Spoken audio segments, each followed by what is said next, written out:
Nah, sekarang kita beranjak ke narasumber selanjutnya, materi selanjutnya. Di sini juga sudah berada di tengah-tengah kita, Ibu Sri Yusriani.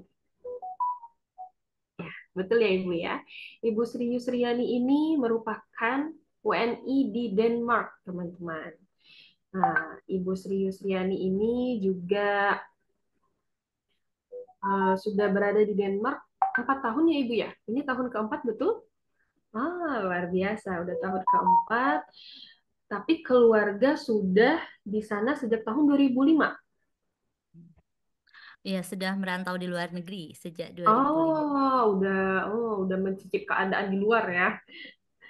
Dan Ibu Sri ini juga merupakan lulusan dari UPI Bandung, UT, dan kini juga menjadi kandidat doktoral. Luar biasa, sudah menyelesaikan studinya Ibu ya. Sedang. Serta menjadi dosen tutor UT sejak 2022. Luar biasa. Nah, tanpa berpanjang kalam lagi, marilah kita langsung dengarkan sharing-sharing keadaan gimana sih jelajah Ramadan di sana untuk saudara-saudara kita yang Muslim. Ya, langsung saja kita persilakan Ibu Sri Yusriani. Oke, baiklah. Bismillahirrahmanirrahim. Amin. Rabbi shrah li sadri wa yassir li amri wahlul 'uqdatam min lisani yafqahu qawli. Suara saya bisa terdengar? Masuk Ibu, Alhamdulillah. Alhamdulillah. Assalamualaikum warahmatullahi wabarakatuh. Waalaikumsalam warahmatullahi wabarakatuh. Terima kasih banyak ya Mbak Moderator atas kesempatannya serta semua sponsor dan keluarga channel Muslim. Alhamdulillah Ramadan Karim. Kita semua di sana di sini dalam keadaan yang terbaik, dalam pengalaman Ramadan yang unik, kemudian ada tradisi di tanah air dan juga di sini sana. Semoga segala kondisi yang kita jalani ini senantiasa memberikan berbagai pengalaman yang memberikan kita kekuatan, kesabaran, serta selalu berada dalam keberkahan, terutama dalam meraih cita di bulan suci Ramadan ini. Izin share screen ya, saya sudah share juga nih kepada admin tadi. Sebelum share screen, izinkan saya untuk berbagi suasana di Denmark ya terlebih dahulu. Tadi sudah ada Sis Alia yang menghubungi. Silakan Sis.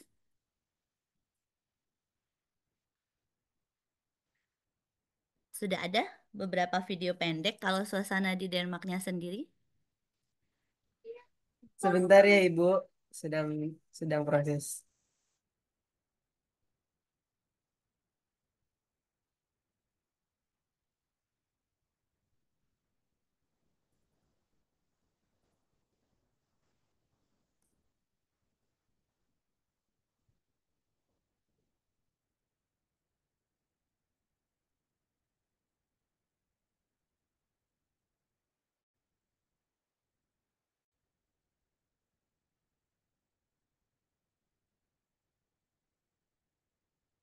Yes. Ibu Sri di sana jam berapa Ibu sekarang? Mm-mm. Sama dengan Sarajevo tadi. Alhamdulillah sekarang jam 7:17. Ini anak-anak baru berangkat sekolah. Luar biasa. Jadi kita online-nya pas sudah selesai sholat subuh ya. Oh, wow. Luar biasa. Sama kayaknya GMT plus 2 deh rasanya bosnya Sarajevo tadi. Dan Denmark ini adalah Eropa Utara.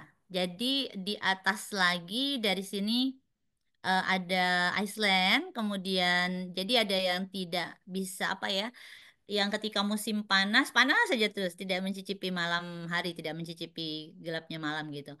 Tapi kalau Denmark sendiri ketika musim panas, kami pernah cuma 3 jam saja gelapnya. Kemudian jam 2 pagi sudah terang lagi. Tapi alhamdulillah di tahun keempat ini Ramadannya masih dingin. Jadilah pukul 6 itu udah maghrib, alhamdulillah. Dinginnya tuh sampai berapa derajat Ibu? Dingin di sana. Kalau dingin minus Ada lah -20 pernah, -15 pernah. Cuma tantangan di Denmark itu adalah anginnya kencang. Jadi sebelumnya kan kami 2005 itu awalnya saya masih punya anak satu. Kemudian suami saya dapat training di Jerman, di Berlin. Di situ nyicip salju pertama kali. Nah, kalau di Jerman itu walaupun dingin tapi tidak punya angin kencang yang sekencang di Skandinavia. Kemudian kalau tahun 2009 sampai 2013 kami pernah tinggal di Polandia. 10 tahun tinggal di Malaysia, jadi mencicipi musim tuh lumayan ya adaptable-nya. Cuma di Polandia juga walaupun minusnya sampai Eurostar Stuck itu -35, tapi tidak sekencang angin di Denmark.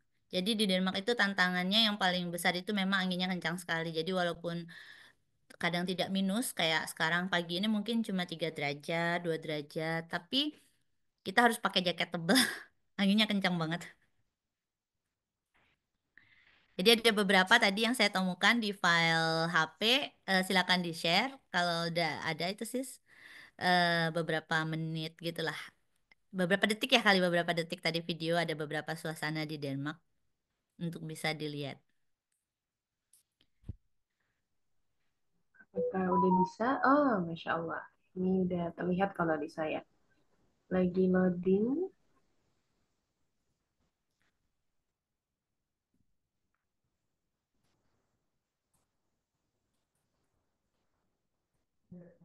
Ini di halaman rumah kita.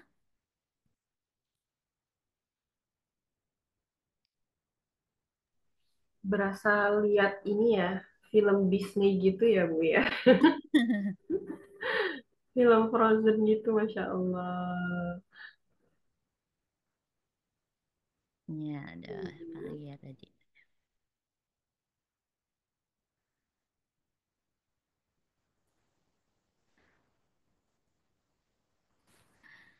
Ya, ini kalau pagi ketika saya tahu suami lagi nganter anak-anak, pas lagi mau bekerja ya seperti ini.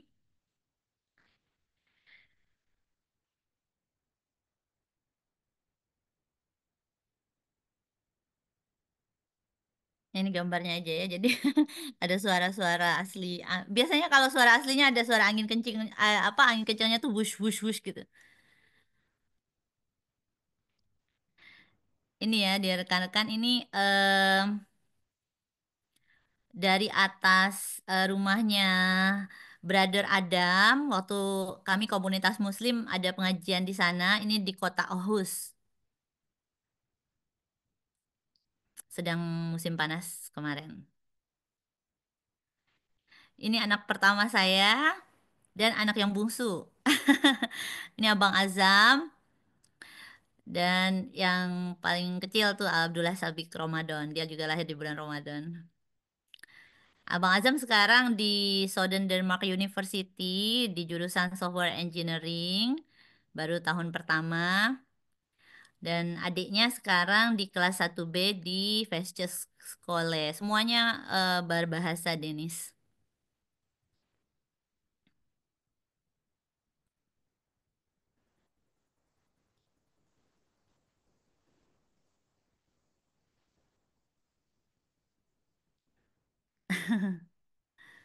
Ya, begitu kira-kira. Sebentar, kalau share yang ini kali. Oke, apakah screen saya kelihatan? Lihat Ibu, udah masuk. Ya, Alhamdulillah. Yang mana ya ininya sejak?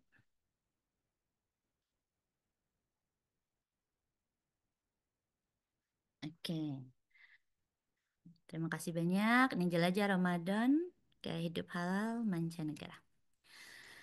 Oke, baiklah, dear brothers and sisters. Maaf saya biasa brothers and sisters ya, jadinya ya ada di sini brothernya juga ya.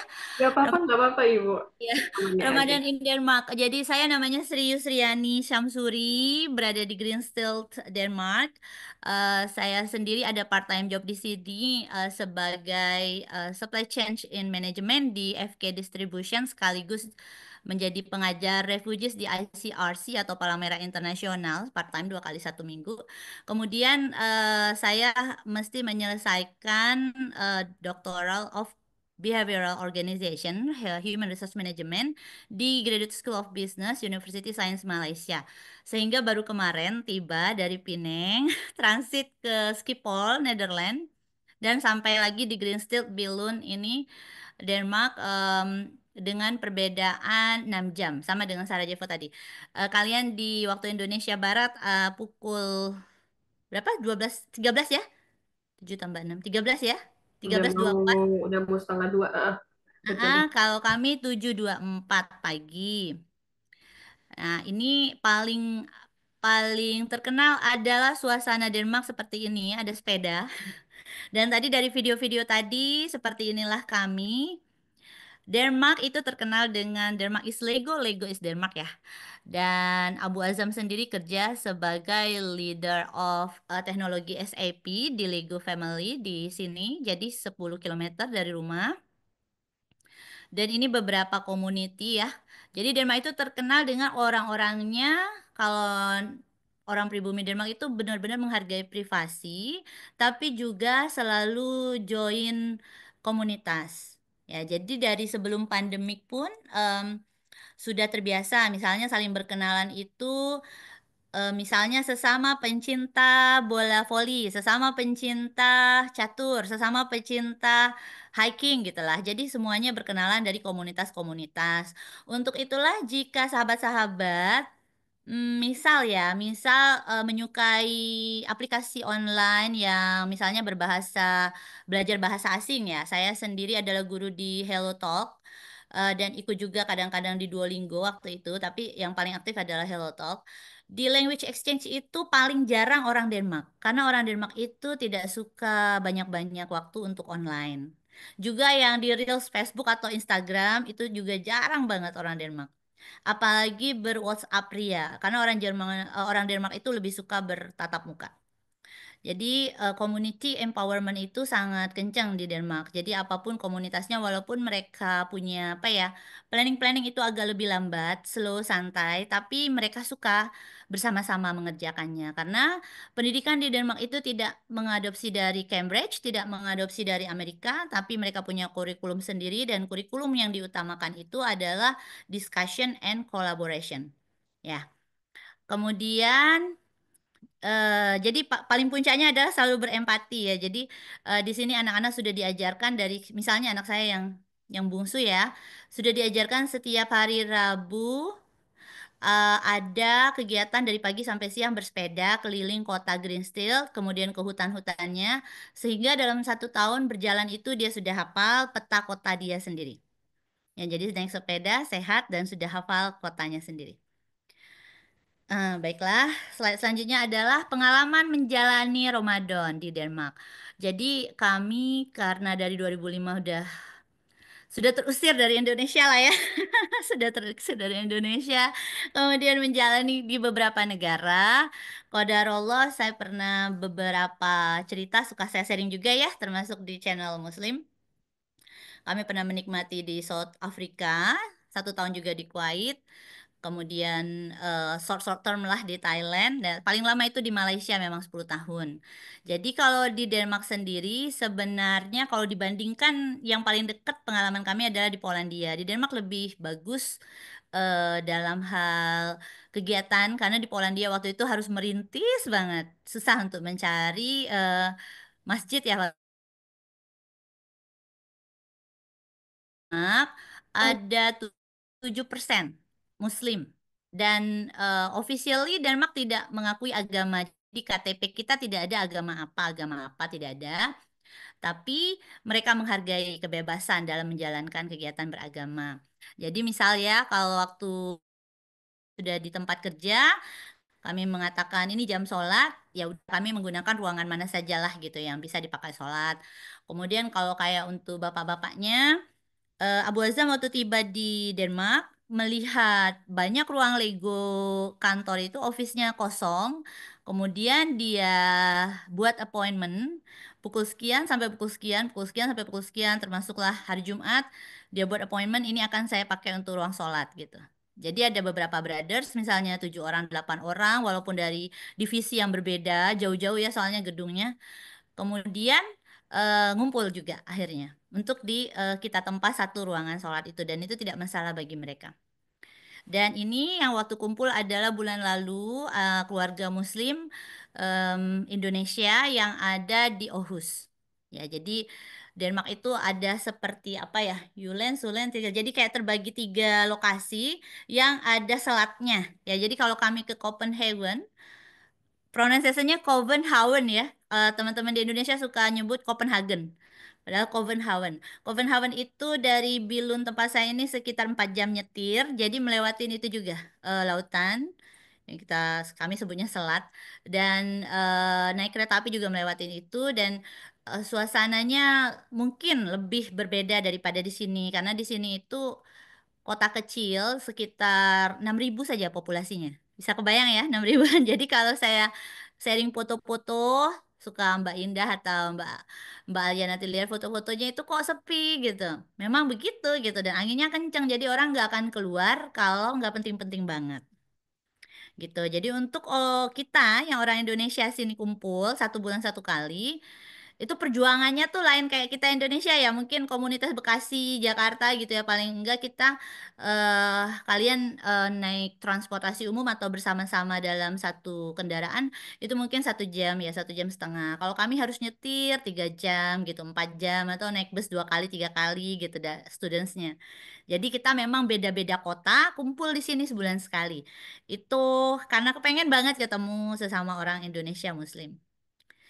Kemudian, jadi dalam dalam ini udah tahun keempat Ramadan, dalam 1 kali bulan Ramadan kita ngadain buka bersama 1 kali. Ya, selanjutnya itu keseharian komunitas Muslim di Denmark. Sebetulnya kalau kajian semuanya kadang ada ikut kajian masing-masing yang udah diikuti ya dari sebelum pandemik. Sebenarnya sebelum pandemik itu sudah banyak ya kita tahu tentang YouTube channel gitu ya, tahu semua channel Muslim juga diikuti gitu ya. Jadi kalau untuk hal-hal yang teman-teman kita lakukan biasanya kalau rumahnya dekat sama masjid lokal, biasanya datang ke masjid lokal. Untuk di kota saya, Greenfield Billund memang tidak ada masjid. Jadi rumah kita sendirilah masjidnya ya. Sementara komunitas Indonesian Muslim Family-nya di Denmark ini karena kami memang dikit ya tadi ngeliat aja orang-orangnya dikit ya kita akrab semua. Jadi kalau ada yang punya temen atau rekan relasi jauh di Denmark pasti kenal lah gini gitu ya. Sama keluarganya Bu Azam ya insya Allah kenal gitu. Saya sendiri Sri Yusriani Samsuri nama panjangnya tapi di sini biasa dipanggil Kak Sarah atau Sister Sarah. Murid-murid saya atau mahasiswa saya juga manggilnya Miss Sarah. Kemudian buka puasa bersama di masjid juga. Masjid kami pernah ke Masjid File, itu Masjid Turki atau Masjid Bosnia, pernah juga ke Copenhagen itu juga ada masjid Masjid Pakistan kadang-kadang ada. Tapi tidak setiap apa ya, tidak setiap event itu ya kita bisa ke masjid gitu ya karena memang jarak sangat jauh. Sementara yang paling kami kenal juga gini, ada komunitas Muslim yang bikin semacam ma'had dan pesantren sendiri ya yang unofficially lah. Itu adalah kumpulan komunitas keluarga Aceh. Mungkin di sini sahabat-sahabat juga pernah lihat mereka ada sharing juga di beberapa media sosial. Cuma karena masyarakat Aceh ini pada umumnya tidak apa ya, tidak terlalu fasih berbahasa Indonesia. Jadi waktu dulu pindah ke sini, ketika misal nih, ketika waktu itu diselamatkan pasca tsunami ya. Pasca tsunami itu kan waktu itu dari PBB berbagi tugas, ada yang ke Kanada, ada yang ke Amerika. Nah, termasuk ke Denmark ini ada berapa ratus keluarga Aceh sampai sekarang, sampai ada yang sudah punya anak cucu gitu ada. Jadi cucu-cucunya ngikuti madrasah dibangun gitu di kota yang sekitar 5 jam mungkin dari tempat saya. Nah, yang seperti itu ada. Jadi mereka mengikuti madrasah di bulan Ramadan.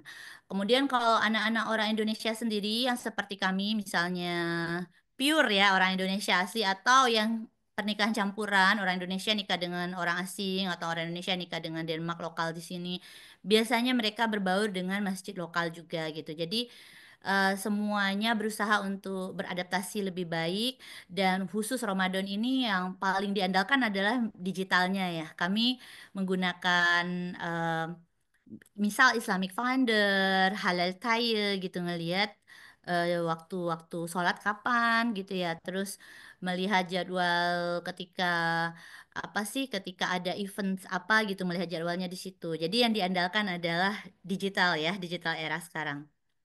Kemudian untuk makanan halal di Denmark ini alhamdulillah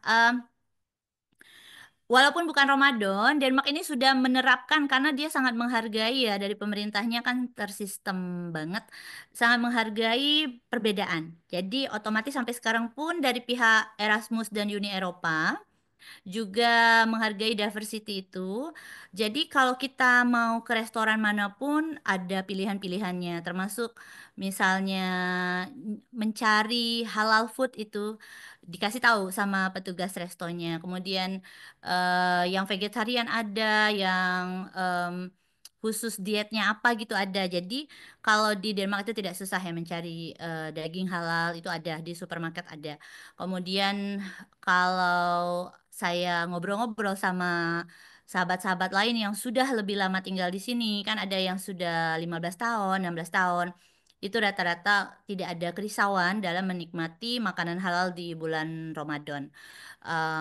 Termasuk ketika apa ya berperjalanan, misalnya dari kota Copenhagen terus ke pelosok-pelosoknya Denmark ya kalau yang suka climbing gitu, yang suka hiking itu tidak pernah merasakan kesulitan dalam mencari menu halal.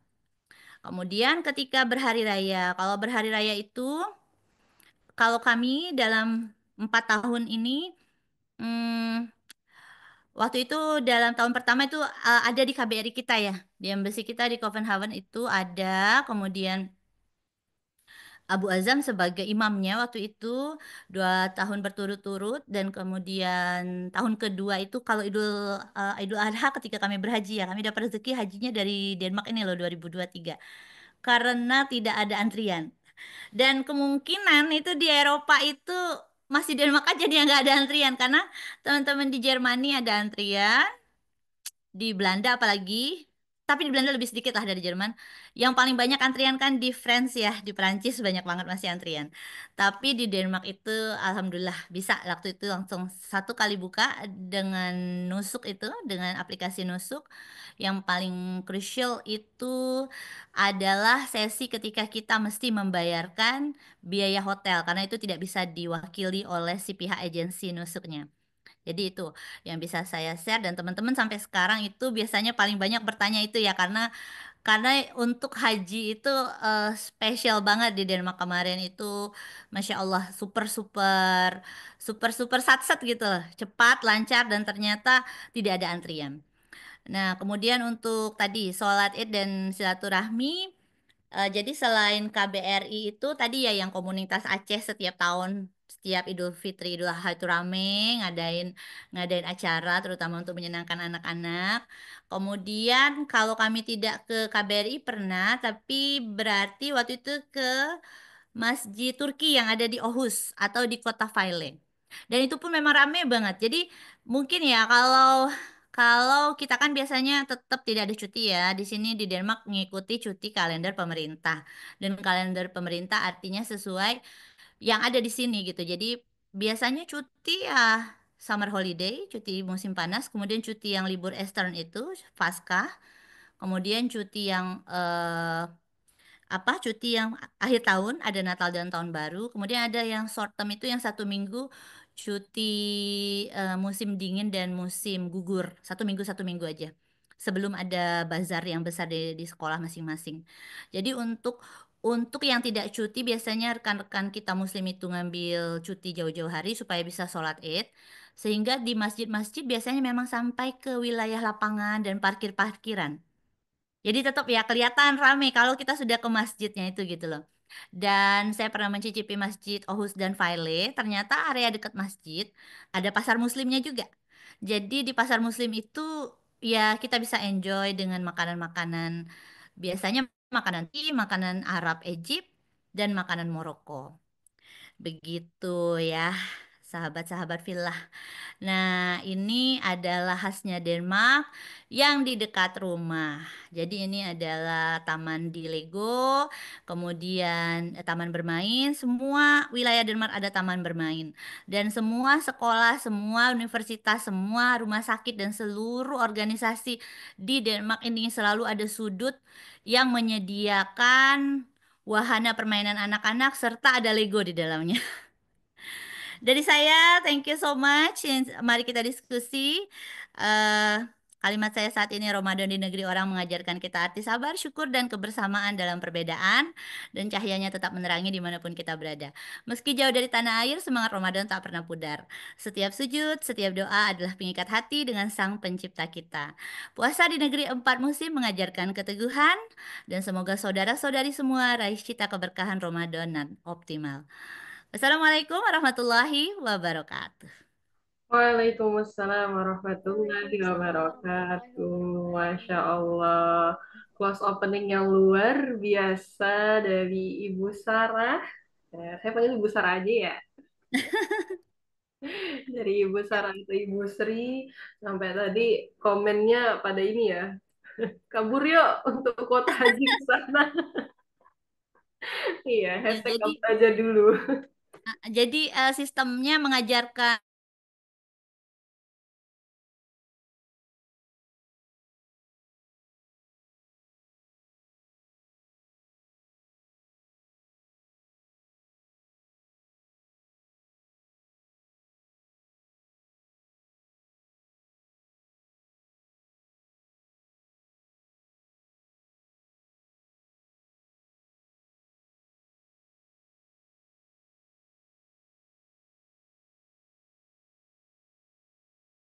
Peace. is Awesome. awesome. Wah, luar biasa. Everyone is awesome. Mendaging gitu ya di sana ya. Iya, jadi kita duduk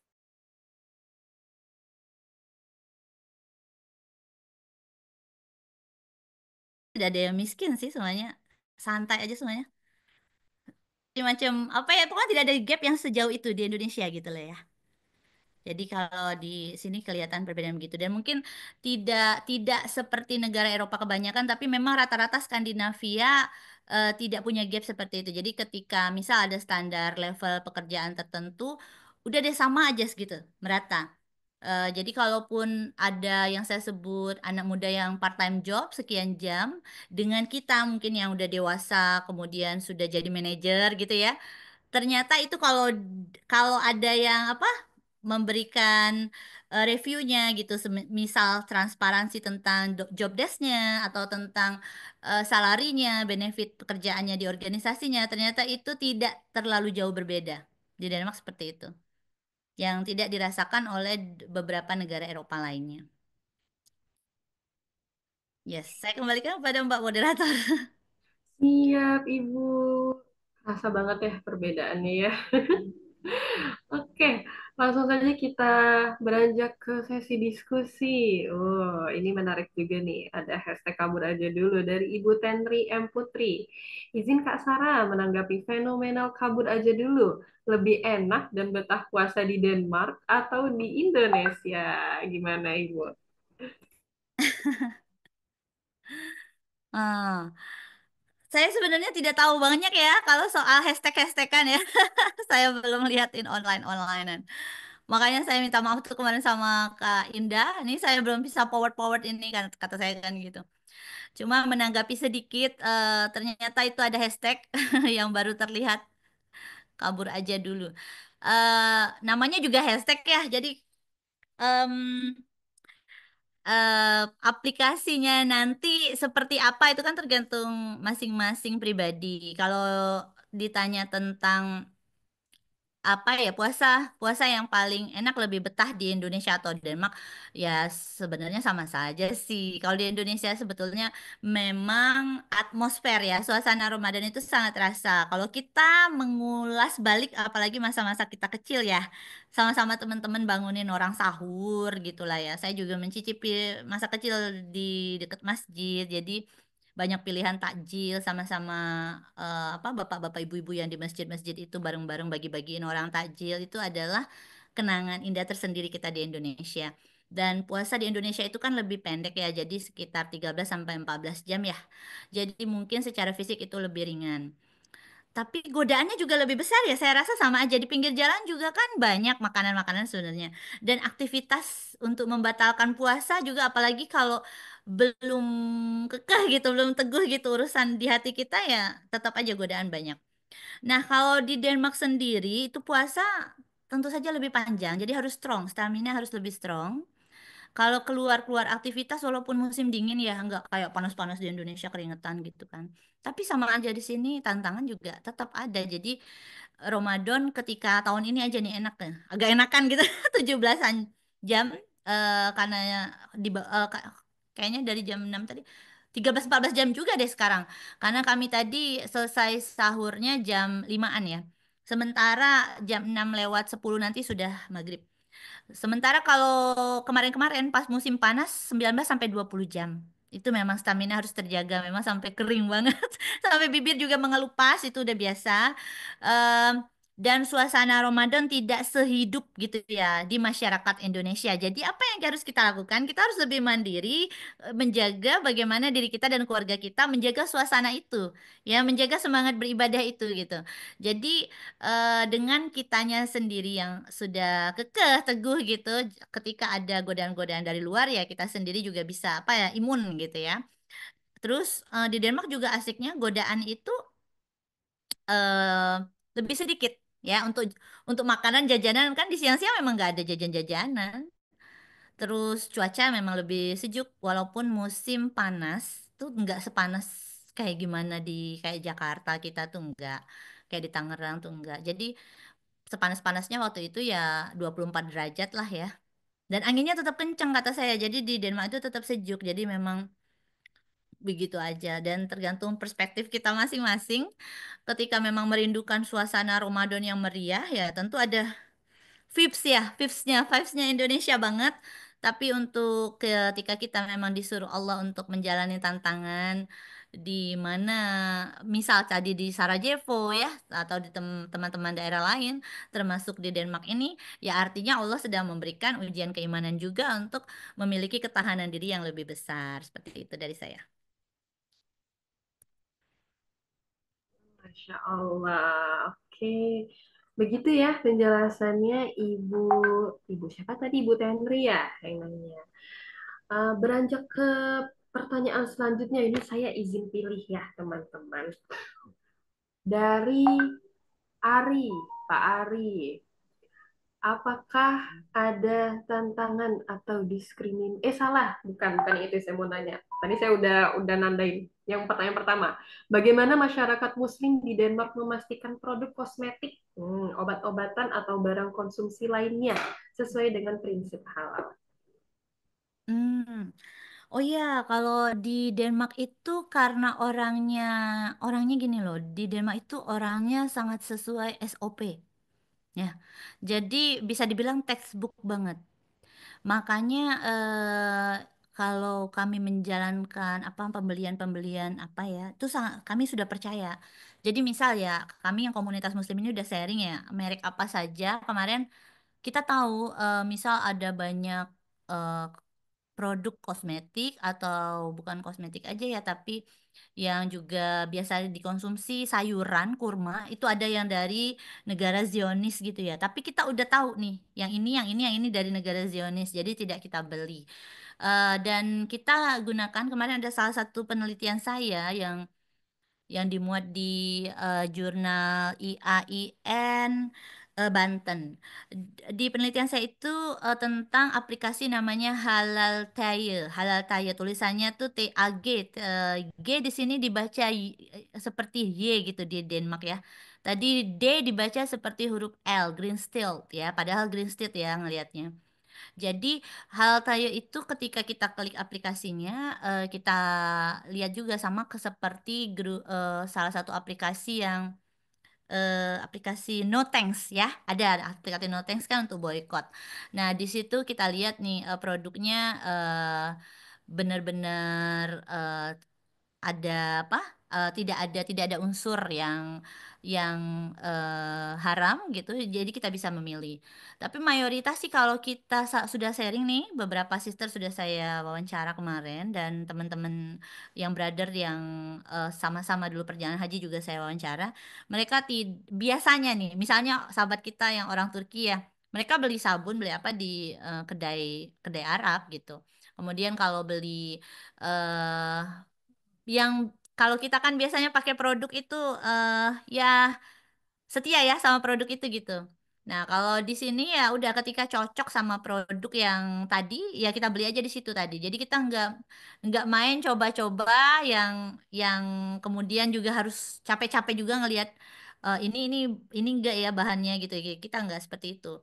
Jadi saya lihat di antara kita kalau sharing ya itu. Jadi kita memang mencari kemudahan-kemudahan gitu ya. Jadi nggak bingung. Kalaupun kadang sharing yang kemudian kita diskusi panjang adalah perihal oleh-oleh nih, kalau bawa oleh-oleh ke Indonesia.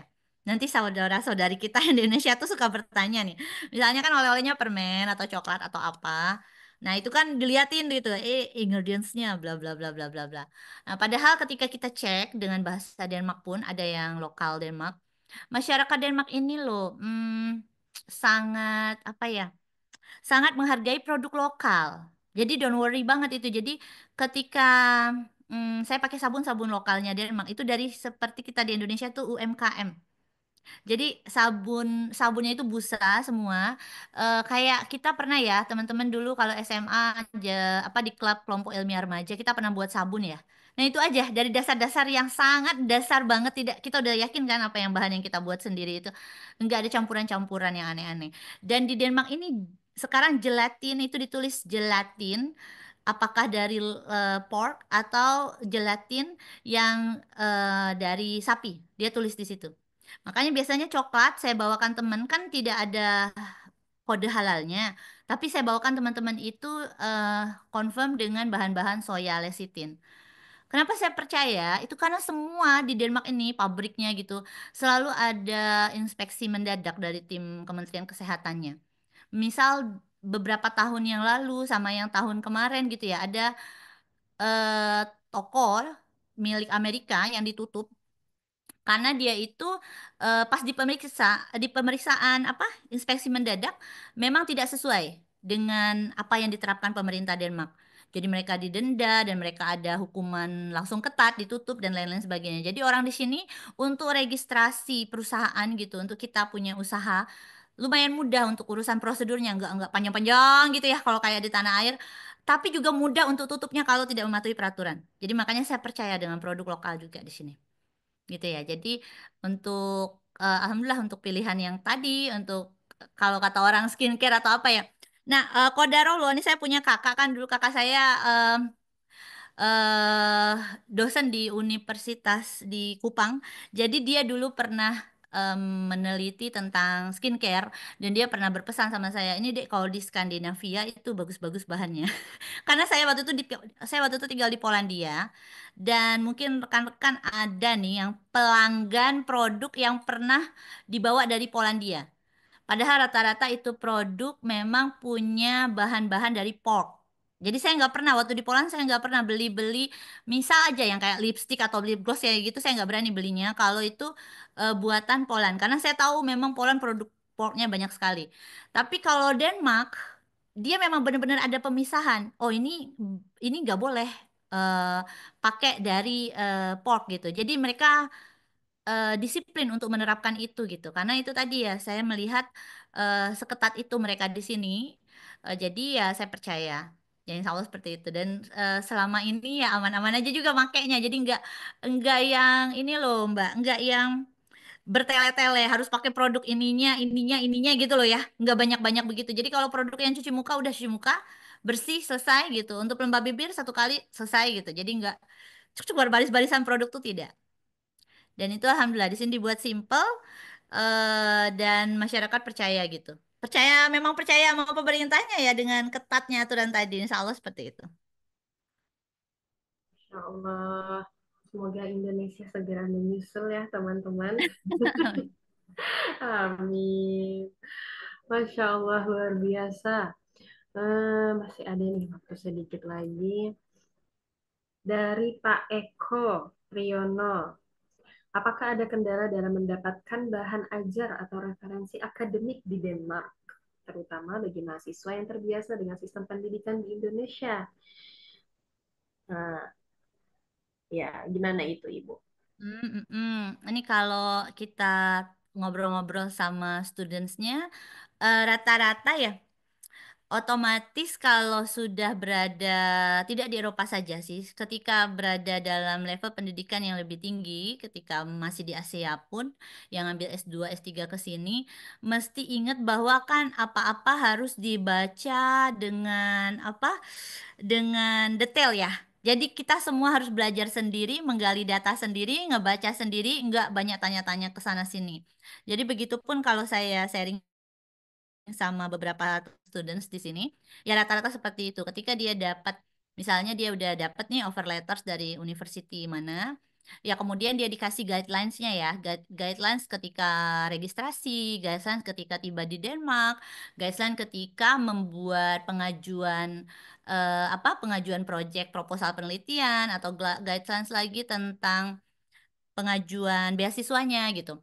Dan mayoritas memang di sini di Denmark dibiayai.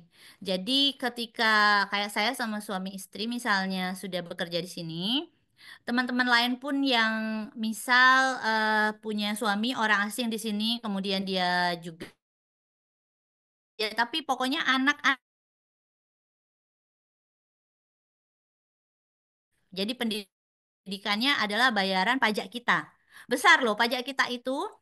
Untuk pajak secara umum, pajak orang-orang yang termasuk orang-orang yang refugees tadi ya sudah dididik disekolahkan bahasa Danish di sini dikasih pelatihan kemudian dia bekerja itu dia harus menyetor pajak kepada pemerintah itu 54%. 54% kebayang ya. Jadi 54% itu untuk keperluan pendidikan dan keperluan pensiun. Apabila udah pensiun, ya disediakan oleh Dewan Kota untuk misal seperti rumah apartemen pensiunan gitu ya. Kemudian untuk pendidikan, nah ketika anak-anak sudah ini confirm anak-anak sudah pindah ke Denmark kemarin itu, langsung dipilih sekolah mana sekolah yang bisa menerima karena anak-anak saya itu kemarin pindahnya dari sekolah Indonesia Kuala Lumpur jadi benar-benar pas kita ngisi biodata itu ya benar-benar full nggak tahu sama sekali bahasa sini dan untuk native Danish itu 1 juta orang saja loh seluruh bumi. Jadi Denmark sekarang lagi getol-getolnya mempertahankan supaya nggak langka, supaya nggak hilang bahasa Danish. Jadi you can come here but you must talk in Danish gitu ya. You must talk in Danish. Dan ini bahasanya menurut saya susah banget. Jadi bahasa kumur-kumur ya saya bilang sama teman-teman lain silakan search di YouTube. Jadi misal ya saya kasih nama saya Sarah, ya hele Sarah dalam Mudai. Hvordan har du det i dag? Pernah dengar? Hvordan har du det i dag? Jadi apakah apa kabar kamu? Apa suasana kamu hari ini? Jadi dengan kata-kata yang saya ngomong tadi, belum tentu orang Denmark itu aja paham gitu. Karena dialek semua daerah, semua jangankan sesama orang Bilun atau sesama orang Copenhagen sendiri, dialeknya itu memang beda-beda gitu. Kemudian gap antara usia yang 10 tahun di atas kita, 20 tahun di atas kita, 10 tahun di bawah kita, itu juga dialeknya akan berbeda-beda. Jadi itu kan tantangan tersendiri. Tapi bagi teman-teman kita yang mahasiswa datang ke sini, biasanya mereka ada pilihan tetap in English ya. Jadi kuliahnya in English tetap. Walaupun mereka ada beberapa yang mungkin terutama yang bukan metode penelitian, biasanya mereka ada course-nya juga dan kemudian ada persyarat silakan menjalani pembelajaran bahasa Danish mungkin di lokal. Karena gini loh, di Denmark itu bukan dari mulai kuliah aja, tapi dari setara SMA-nya itu ada semacam preliminary sebelum masuk ke university. Jadi misal satu satu SKS ya. kita kan satu SKS itu ada ini ya, ada pembelajaran dengan guru atau dosen, ada 3 jam untuk activity creativity sendiri, semacam menggali data sendiri, belajar di perpustakaan sendiri, atau workshop atau ikut kegiatan sendiri gitu kan ya. Kemudian ada kegiatan masyarakatnya, pengabdian kepada masyarakat. Nah, itu dari jenjang yang setara SMA tadi sudah ada gitu loh. Nah, biasanya makanya saya kemarin memutuskan enroll PhD di USM di Malaysia karena ijazah saya bukan dari Eropa. Kalau saudara-saudari punya ijazah dari Uni Eropa, misal ya, at least kayak siapa ya, kayak Bu Ade tadi mungkin, at least dia menyelesaikan jurusan apa gitu, bachelor degree-nya di sini. Kemudian dia sudah 7 tahun di sini, maka dia akan diterima di eh, ketika penyetaraan ijazah itu mereka nggak akan banyak apa, nggak akan banyak persamaan lagi. Sementara saya melihat beberapa rekan kita, misalnya dulu ada temen dari kedokteran, entah dari UI atau UGM, kemudian ada temen yang dari nurse ya, dia di Belanda, dia udah profesi perawat. Tapi kemudian pas penyetaraan ijazah itu dihitung semuanya seperti D3, seperti diploma. Jadi makanya ketika saya kemarin kan untuk PhD program, tapi itu kan semua dibiayai ya, dibiayai memang oleh Denmark. Tapi dia itu ada kekurangannya juga. Dia dia di sini ini dengan sistem yang sesuai textbook itu tidak fleksibel loh. Jadi dia kan sangat lambat. Semacam orang Indonesia itu kalau satset kerja, orang Indonesia itu mungkin bisa mengerjakan apa ya, customer service di hotel Indonesia itu biasanya saya telepon atau saya kasih komplain hari Sabtu Minggu pun balas gitu ya. Di Denmark Anda akan menerima balasan email 1 minggu atau 5 hari atau 4 hari lah. Karena bagi mereka itu ya kerja harus santai gitu loh. Jadi mungkin di situ tantangan paling besarnya. Jadi yang di university itu kemungkinan besar saya lihat ya itu tantangan karena kita di Asia itu rata-rata selama ini bekerja gitu ya. Sorry hampir habis ininya baterainya. Biasanya kita di Asia itu kita kerjanya satset, kita kerjanya sangat aktif. Sementara di sini kita dituntut untuk sama menyesuaikan energinya orang Denmark, kita harus lebih slow lah gitu. Jadi kalau bahan ajar dan lain-lain sekarang semuanya sudah canggih digital gitu ya, terutama malah banget gitu loh bermanfaatnya ketika saya misalnya share ya sama teman-teman ya. Misal ada paper atau manuskrip apa yang berbayar. Biasanya teman-teman tuh bayarannya mahal ya, misalnya beli berapa paper ini gitu, berapa ratus dolar, berapa ratus euro gitu. Tapi kalau di Denmark ini ketika kita sudah jadi resident sini, kita sekolah di universitas mana gitu, kita tinggal tanya di perpustakaannya. Kalau tidak tersedia data itu, tidak tersedia buku itu atau jurnal itu di perpustakaannya, maka kita bisa request dan itu gratis. Seperti itu. Jadi alhamdulillah banget ini sangat terbantu. Ya karena apa? Kita udah bayar pajak gitu loh ya. Kita udah bayar pajak. Jadi kita memang tidak boleh menyia-nyiakan orang kita sudah bayar pajak. Seperti itulah. Pajaknya kerasa. Iya benar tuh Mbak Indah bilang slow living ya di Denmark. Iya, di Denmark itu gini, slow livingnya mereka ada budaya. Kalau rekan-rekan cari juga rekan-rekan cari di Google Search itu tulisannya HYGGE ya, rasanya gitu. Tulisannya HYGGE. Bacanya Huye. Jadi kalau saya kemarin dan sampai sekarang itu diutus oleh Panji Youth Network dari Denmark sebagai youth exchange di educational training di Luxembourg ya. Nah, jadi ada kami itu 2 sesi untuk cultural night-nya sehingga kami share saya dengan beberapa rekan yang dari Denmark nge-share tentang Huye tadi. HYGG itu kita baca Huye. Jadi di Denmark itu ada culture Huye itu bahwa kita bekerja apapun juga dimanapun juga mesti nikmati pekerjaan itu gitu loh. Dan beberapa hal yang sudah saya serap di Denmark ini ya tentu saja saya tularkan ya ke Indonesia juga, ke pengajaran di e-learning Universitas Terbuka juga. Jadi saya selalu bilang, let's always happy gitu ya, happy learning, happy working, and happy researching. Jadi kita harus menikmati, kita harus mencintai apa yang kita kerjakan, dan kita harus kerjakan memang apa yang kita cintai gitu loh. Jadi tidak ada beban gitu ya, tidak ada beban untuk mengerjakan itu. Jadi kalau Kalau yang ibu-ibu yang memang sedang menyuapi anaknya, yang sedang jumpalitan ngurusin rumah gitu, itu harus mencintai. Itulah bagian dari kehappyan mereka gitu. Dan ibu-ibu juga yang sedang atau bapak-bapak yang sedang menikmati pekerjaannya harus dari gunung turun gunung, nyebrang pantai, naik ojek lagi, naik bus lagi, naik kereta lagi ke pekerjaannya, kemudian balik ke rumah lagi berjam-jam menikmati macet lalu lintas misalnya. Itulah happy-nya dia gitu. Bagaimana kemudian coping strategisnya dia, kehappyannya itulah yang menyebabkan dia menjadi kuat ya dan menjadi resilience, menjadi punya ketahanan diri. Dan itu insya Allah ya sama-sama PR kita semua ya sampai akhir hayat. Iya, Mas. Oh iya tuh. Langsung di search sama Mbak Indah.